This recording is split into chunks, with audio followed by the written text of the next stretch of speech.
Yo, what is up guys? Fer here, and today we're going to be talking about the huge information that came from V-Jump's article pertaining to Shanks' bounty and the bounties of the Other Yonkos. Now shout out to the many individuals who translated this. Now there's a lot of translations out there, but I'm going to be using this translation from Reddit. I'll put a link in the description if you guys want to go check it out for yourselves. Now the first one pertains to Big Mom and Kaido, and I quote, "These two monstrous and powerful individuals are over 2 billion.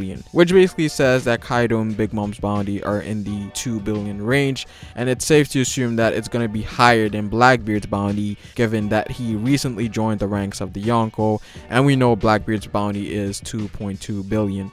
Which kind of makes sense now when you think about it, because it would be ridiculous if we actually had other Yonkos having bounties that far exceeds that of their peers, even though they have the same rank. So it kind of makes sense that the Yonkos would be pretty relative when it comes to their bounty. Now people always had the mindset that given that since the Yonko, for example Big Mom has been a Yonko for a decade, her bounty should technically be way higher than that of Blackbeard, given as he's a new member and he recently obtained the rank of the Yonko. But it seems like once you attain a certain amount, it's extremely hard to grow from that point. I think this was hinted with Luffy when he had his bounty raised to 1.5 billion, because he was also given the hype of the Yonko. So it's kind of hinted there that Luffy was closing in on the bounties of the Yonko. Again, it was a big surprise, but it makes perfect sense, so I'm cool with it. Now the other news was pertaining to the fan favorite man Shanks. Now there's two things about Shanks we need to talk about. Now the first one is his bounty, and it basically says that his bounty might be the highest, and I assume that they are referring to his being the highest amongst the Yonko, because we do know that Dragon technically should be the highest because of his title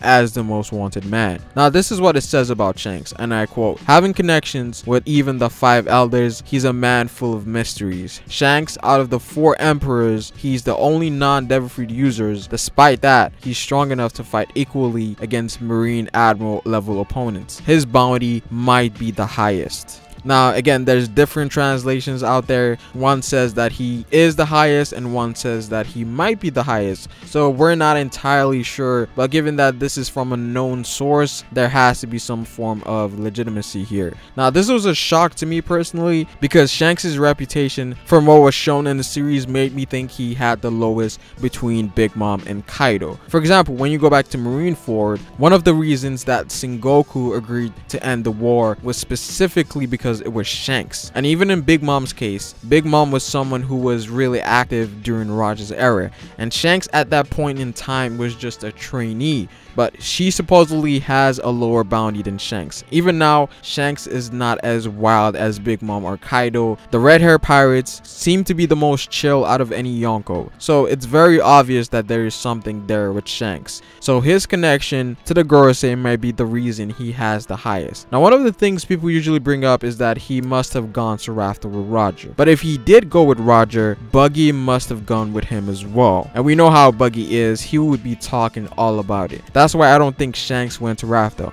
And we also learned in Zou that Inuarashi and Nekomamushi didn't follow Roger to Raftel because they weren't exactly main figures of the crew, and also the fact that they were both apprentices on Roger's crew, and they also referenced themselves that they were equal status as Buggy and Shanks. However, I think Shanks has other bigger connections. What those connections are, we don't know. Now it also confirmed that Shanks is a non-Devil-Fruit user, which I think a lot of people knew about. So theories about Shanks having water no me or the time fruit is out of the window right now. Personally, I think Shanks having a Devil-Fruit would ruin the hype he had in the first place. And finally, I feel like this would have been way more hype if this was revealed in the manga, that Shanks has the highest bounty. I think everyone's assumption was that Kaido had the highest bounty amongst the Yonko, and so Shanks's bounty being the highest would have been a huge shock to the community, making that moment all the more better if this happened in the manga. But again, we know what to expect when it comes to Shanks's bounty, so the hype around it when it does show up in the manga isn't going to be all that great. But what do you guys think about this news? What do you guys think about Kaido, Shanks, and Big Mom's bounty, and Shanks having the highest bounty in the series, his connections to the Gorosei? Comment down below what you guys think. Like the video if you liked it, and subscribe for more One Piece content on this channel. It is Pharaoh, and I will see you guys later. Peace.